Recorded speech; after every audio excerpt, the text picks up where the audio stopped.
professor José Eduardo Soares de Mello. Ele é livre docente pela PUC, doutor, mestre, meu professor da graduação, professor convidado em vários cursos de pós-graduação, autor de mais de 10 obras, um pouco mais, Vist Law School em Berkeley e muitos outros predicados. Então, professor José Eduardo Soares de Mello, o senhor é o único que tem 20 minutos hoje. Fique à vontade. Não, ninguém vai me aguentar. Eu vou deixar para outros minutos. Eu tinha preparado a projeção, já tinha mandado, mas está meio difícil achar, também está aqui atrás. Eu vou tentar ser bem objetivo, bem claro, na medida do possível. Em primeiro lugar, para mim é uma honra, uma satisfação estar aqui na GV. A gente sempre fala isso, mas para mim realmente é. Eu comecei a minha vida acadêmica aqui na GV. É aquele convite que um dia fazem. Você não quer dar aula na GV? Se você titubear ou não responder, nunca mais vem o convite. Vou gastar só um minuto nisso. E quem me convidou era um antigo professor aqui da casa, não sei se ainda está, o Palma. E ele falou, não, mas eu vou te dar umas coordenadas, porque a GV é mais o aspecto empresarial, tal. E quando faltar uns dias, você me telefona, né? Não tinha nem celular, nem nada. E aí ele jogava polo a cavalo, e ele caiu do cavalo, ficou desmemoriado, e acho que tinha esquecido, tinha me convidado, e eu vim para cá e fiquei 10 anos. E eu não sei se ele sabe disso. Bom, e eu dava aula no graduação e no COGEAI. Então, para mim, é muito gostoso vir aqui, já tive outras vezes. Depois também o convite da Tatiane e da Karen, né, queridas amigas. A Karen saiu, eu sempre tenho um respeito maior por ela, porque ela é faixa preta, né, de Muay Thai. Então, eu não sei o que acontece. Bom, esse tema que me deram, convênio 81 e 93, faço o convênio 52 de 2017, eu não acho que vocês acordaram hoje pensando, que bom, vamos discutir o convênio 52, ele é um convênio apaixonante. Tema mais enjoado com esse é só SPED contábil e SPED fiscal. Mas, na verdade, esse tema aqui é muito importante. Então, o que eu procurei fazer, eu vou procurar trazer para vocês até menos de 20 minutos para nós todos debatermos. Em primeiro lugar, quais são as diferenças que se apresentam esses dois convênios? É claro que, num primeiro momento, o convênio 81/93, que ele procurou disciplinar basicamente as regras de substituição tributária. Então, nós temos a substituição, que dizem que era muito mais antiga, que era da Lei Complementar 44, mas, na realidade, ela passou a ser estudada com maior atenção com a Emenda Constitucional 3 de 93, que inseriu o parágrafo 7º no artigo 150. E esse parágrafo 7º, todos conhecem, ele trata de dois pontos fundamentais, do fato gerador presumido e da antecipação ou progressão ou concomitância. E uma vírgula dizendo que é assegurada a imediata e preferencial restituição no caso de não se realizar o fato gerador presumido. Depois nós tivemos vários preceitos da Lei Complementar 87, inclusive tratando do problema central da tal da base de cálculo presumida. E, durante a prática da questão da substituição tributária, o que nós tínhamos bem assente, e nós podíamos ter, por exemplo, e surgiu a questão dos fabricantes de veículos, na hora em que aquele industrial fabricante, ele fabricava, a montadora fabricava o veículo, ele emitia a nota fiscal, ou ainda emite a nota, num carro de 100 mil, ele destacava o seu imposto, no caso, sei lá, 17%, e relativamente às operações, às alienações mercantis que se presumiam devesse ocorrer, depois para os revendedores e terceiros, se projetava uma margem de valor acrescido e se cobrava, se retinha na fonte. Então, essa foi a sistemática da substituição tributária, que realmente ela cria uma série de problemas e que nós vamos examinar hoje. A outra sistemática da substituição tributária não tem maior problema, porque o fato gerador já ocorreu, caso típico do sucateiro de menor envergadura, o fato já ocorreu, ele vende a mercadoria, ele não terá que recolher o imposto por razões de praticidade, comodidade e tudo mais, se posterga para outra etapa, aquele ferro velho que é adquirido por uma indústria siderúrgica, será a indústria que procederá o recolhimento do ICMS. Engraçado que o vocábulo diferimento ele não existe na Lei Complementar 87, mas é uma prática tranquila. Depois, então, nós passamos a ter os convênios e vamos enfrentar esses dois convênios. Os convênios disciplinando a sistemática das operações praticamente interestaduais com os interesses de cada unidade da federação. Esse convênio, o convênio 8193, ele trata praticamente ou apenas da substituição tributária. E não vou fazer, ia fazer, mas fica superado, o quadro comparativo, estabelecendo algumas regras básicas, não é? Dizendo, primeiro, quais eram as pessoas, os destinatários tributários daquele convênio. Então, o remetente, o que vende a mercadoria, normalmente na primeira etapa, mas, por vezes, também se iniciava a ST na segunda etapa, caso típico, não sei se ainda é, o caso típico de produtos de perfumaria, da Avon. Uma vez eu fui à Avon, primeiro fiquei surpreso que a Avon vendia mais livro do que a editora Saraiva, não é? E, segundo lugar, que a substituição não se iniciava no fabricante, e sim naquela etapa da segunda venda. Então, cada convênio, cada protocolo, cada acordo traçava a sua regra própria de substituição tributária, mas deixando bem claro alguns pontos fundamentais que nós vamos apontar com as mudanças do convênio 52 e algumas considerações. Não são críticas, são ponderações. Então, na medida em que é feita a venda, o convênio estabelecia a obrigação do remetente, do fornecedor, pelo, vamos usar a palavra, lançamento do ICMS, a retenção do ICMS e depois o seu prazo de recolhimento.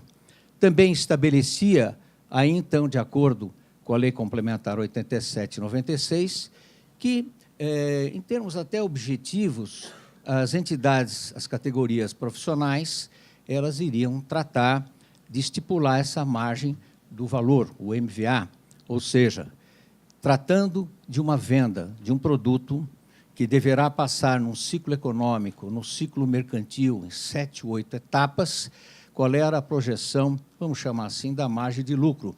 E sempre ouvi dizer, não sou funcionário público, não estou dentro da Secretaria da Fazenda, mas participando de reuniões da Associação Comercial, sempre se foi dito que haviam, vamos dizer, os acordos para fixar um valor adequado entre a categoria dos contribuintes e a Fazenda, para que não houvesse, vamos dizer, nenhuma briga. Mesmo porque, já se disse aqui, no judiciário, se a cada momento fôssemos brigar, eu não vou usar a palavra pauta, porque o STJ tem uma súmula dizendo que pauta é inconstitucional, mas, sim, aqueles valores estabelecidos, nós iríamos ter perícia em todos os casos, e assim não funciona.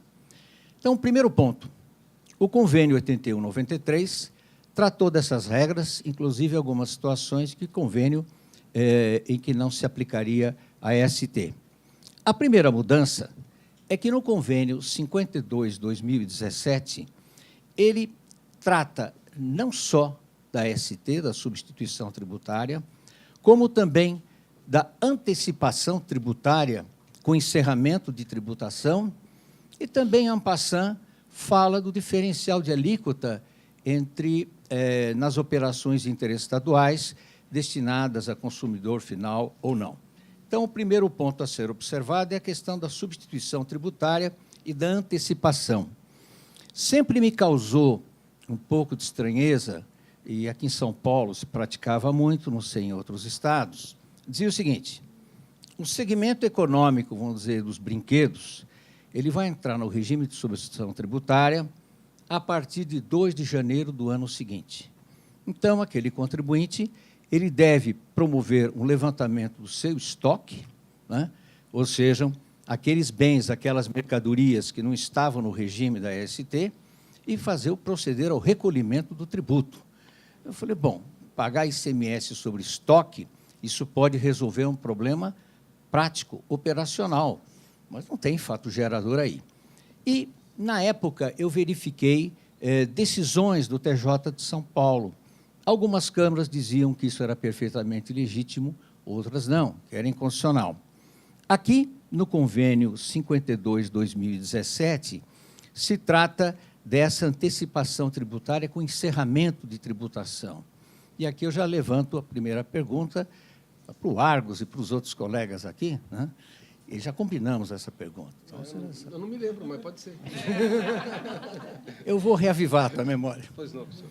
Então, veja o seguinte, se essa antecipação com encerramento de tributação é porque não vai haver, para um consumidor final, ou porque não vai haver uma outra etapa do ciclo econômico, do ciclo mercantil tributável. Eu só vou destacar aqui que é o seguinte, tem uma decisão do STJ de 2009 que fala que substituição tributária não se confunde com cobrança antecipada, e até decisões no sentido de que é legítima essa antecipação. Isso envolve um outro problema da guerra fiscal nas operações interestaduais. Então, esse é o primeiro ponto em que nós tratamos das diferenças entre os dois convênios. A outra questão também que eu coloco aqui, como aspectos pontuais, modificações e novidades, é que há uma preocupação, talvez de natureza sistemática, de relacionar, e aqui levaria muito tempo, os segmentos, os bens e as mercadorias determinadas com a devida identificação, descrição e classificação de NBM e tudo mais. Ou seja, o anexo, o primeiro anexo desse convênio 52, ele é até muito didático, ele é muito claro, porque numa primeira leitura eu já fico sabendo quem está no âmbito da ST ou não. Isso me parece o regulamento nosso do ICMS, que tem lá 600 e poucos artigos, só que os anexos de benefícios fiscais ultrapassam muito, e aquilo vai sendo modificado. Há também uma outra situação de natureza excepcional, que o 52 diz o seguinte, devem ser celebrados convênios específicos para energia elétrica, combustíveis, sistema de venda porta a porta, veículos automotores cujas operações sejam efetuadas, faturamento direto pelo consumidor. Aqui é um terceiro ponto, e esse nós devemos pensar com cuidado. O convênio 52, ele introduz uma modificação no outro convênio, quando ele fala das empresas interdependentes. E essas empresas interdependentes, no convênio 52, elas são mencionadas em dois tópicos distintos. O primeiro tópico é o que se considera empresa interdependente. É claro que tanto o regulamento do ICMS, como tradicionalmente o regulamento do IPI, para fins de base de cálculo, eles estabelecem que empresa interdependente é quando essas duas pessoas jurídicas têm uma determinada participação societária ou acionária, quando haja uma administração em comum e, de certa forma, também, quando o volume de vendas é significativo. Então, é uma atenção que se tem que ter para o caso das empresas interdependentes, que é uma relação de 5 ou 6 itens que estão no convênio 52. Mas há um outro tópico dentro do 52, que estabelece que a unidade federada, geralmente a unidade do destino, ela pode não considerar a questão da interdependência. Ou seja, na interdependência, talvez não se pudesse considerar a ST. Eu vou trazer um caso aqui, que eu tive particularmente. Era uma venda que uma empresa fez de Santa Catarina para o Rio Grande do Sul, e eram lâmpadas. Então, lâmpadas, bicicletas, havia um convênio, um protocolo específico em que estabelecia algumas regras. Essa empresa faz uma venda para uma outra do Rio Grande do Sul, e o fisco do Rio Grande do Sul, aplicando a sua legislação, dispôs que havia uma interdependência, me parece que de natureza societária. O que é que fez o fisco do Rio Grande do Sul?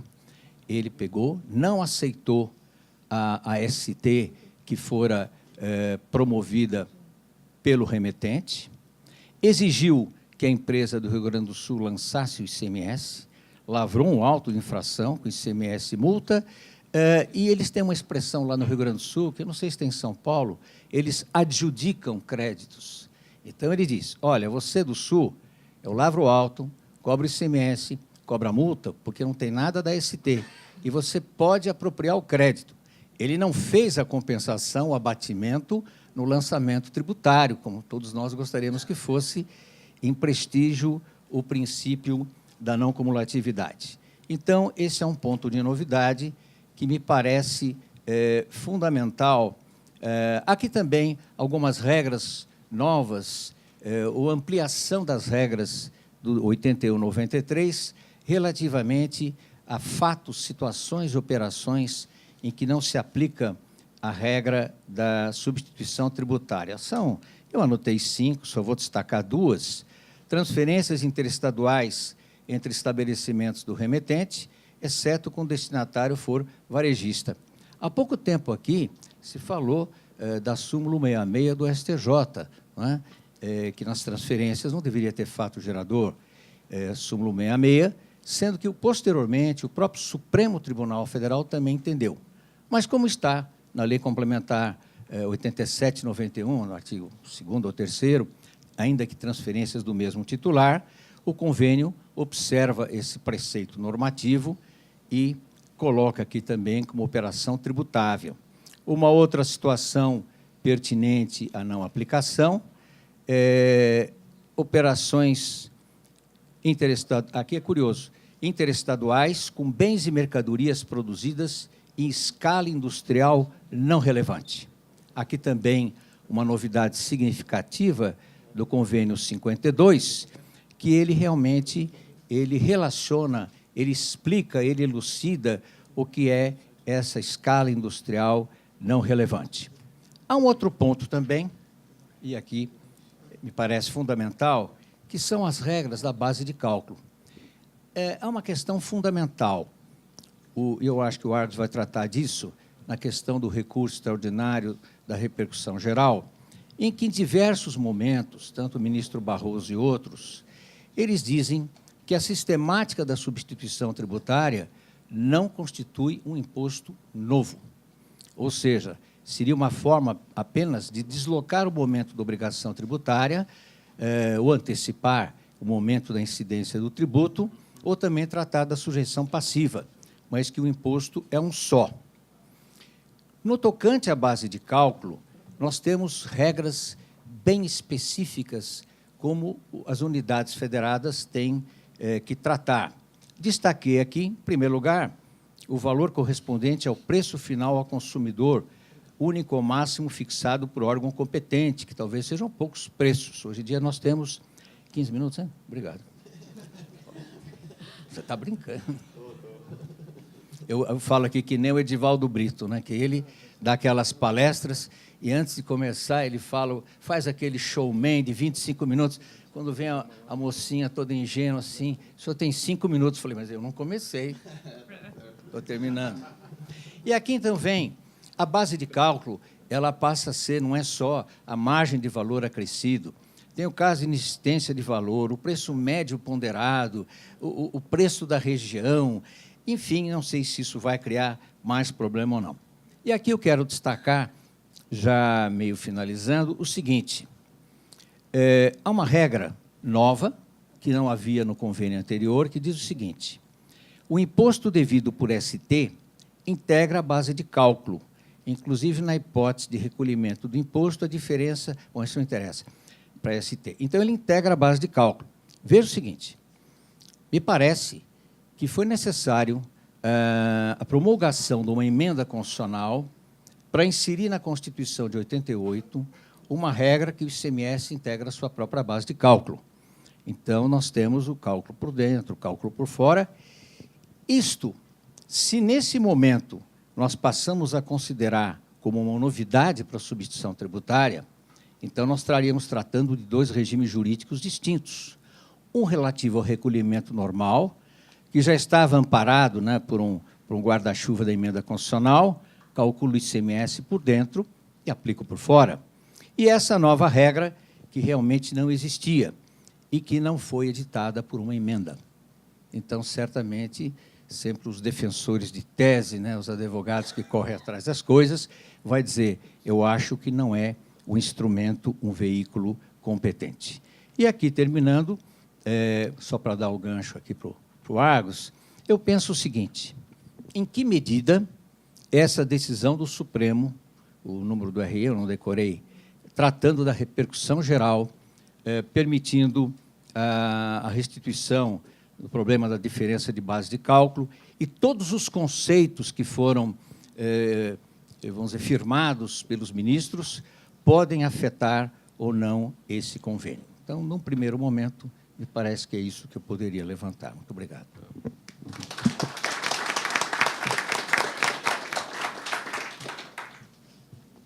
Parabéns ao professor José Eduardo Soares de Mello, é sempre um prazer escutá-lo, é uma lição de vida e jurídica.